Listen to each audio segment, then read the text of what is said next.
Bu gün məhkəmənin hazırlıq iclası idi.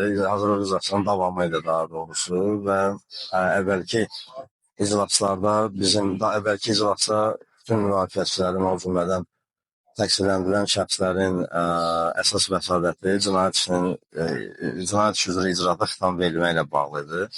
Çünki bu işdə həm deməli Batum TV əməkdaşları, deməli cəlb olunmuş şəxslər, həm də onların müdafiəçilərindən vahid mövqeyi ondan ibarətdir ki, hər hansı bir cinayət əməli yoxdur, verilmiş ittihamlar əsassızdır və bu ittihamlar əsasında heç bir cinayət məsuliyyətinə cəlb edilə bilməz.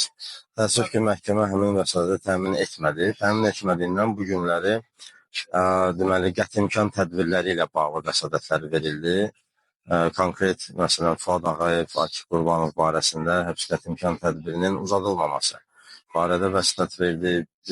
Mən özüm və digər vəkillər deməli, həbs qəti imkan tədbirinin həbslə bağlı olmayan qəti imkan tədbiri ilə, alternativ qəti imkan tədbiri ilə əvəz edilməsi barədə vəsatətlər verdi və daha bir vəsadət, deməli, iqtidar istinaq dövründə götürülmüş avadanlıqlardakı görüntülərlə, məsələn, orada disklər var, deməli, yaddaş kartları var və s. hansı ki, nəticə etibarilə işlə heç bir əlaqəsi yoxdur. Buradakı ailə üzvlərinin doğum günləri ilə bağlı materiallar var və s.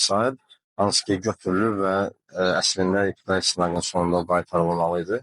Həmin deməli, materialların geri qaytarılmasından bağlı vəsadətlər oldu və məhkəmə müşavirəyə gedib qayıtdıqdan sonra təəssüf ki, vəsadətlərin böyük əksəriyyətini təmin etmədi. Yalnız hakim özü həmin o ailə üzvləri ilə bağlı olan materialların geri qaytarılması üçün müəyyən addımlar atacağını bildirdi və məhkəmə baxış iclası təyin olundu 19 may saat 10:00-da.